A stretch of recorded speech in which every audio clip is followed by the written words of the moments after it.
Hi guys, welcome back to the channel.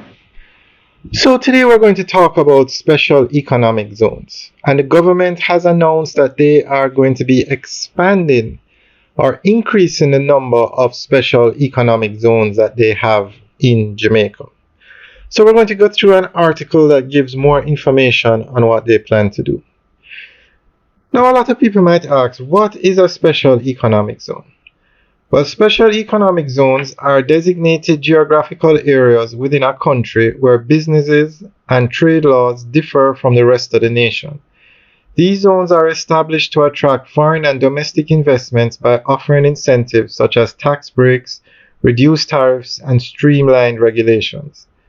Special economic zones aim to stimulate economic growth, create jobs, and boost exports by fostering an environment conducive to business. Now, some of the incentives that the government gives are tax exemptions or reductions, that is, to get the foreign companies to come in, duty-free import of raw materials and equipment, and simplified customs and regulatory processes.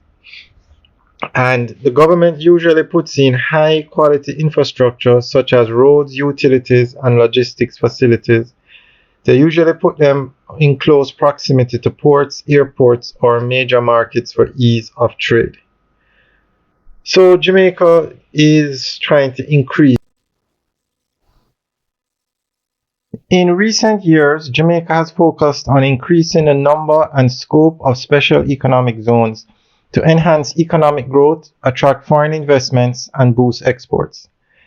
This development has been part of the country's broader Global Logistics Hub initiative, which aims to position Jamaica as a critical player in international trade.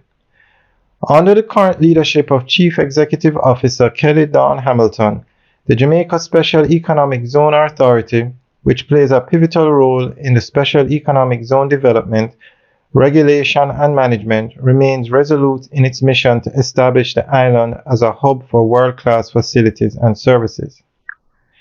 So when we envision Jamaica's future in this context, we anticipate that we will have world-class facilities providing world-class services to the rest of the world, the CEO added.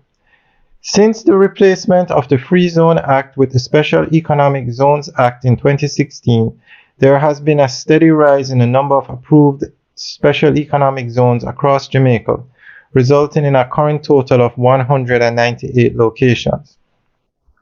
When we started, we would have companies in the agro-processing area, manufacturing, and global digital services sector.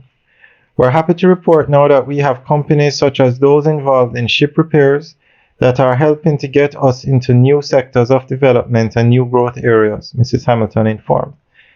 This strategic development has strengthened Jamaica's logistics cluster and puts the country in a better position to become the fourth global logistics node.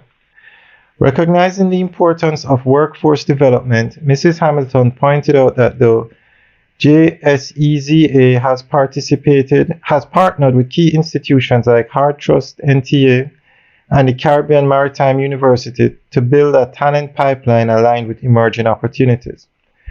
We would have been deepening our engagement with entities like these because we know skill sets will become very important as we move into new sectors of opportunity, she said. Additionally, the JSEZA has amplified its advocacy efforts, championing policies that ensure competitiveness and economic viability for SEZ clients. We see the SEZs as a testing ground for the broader economy.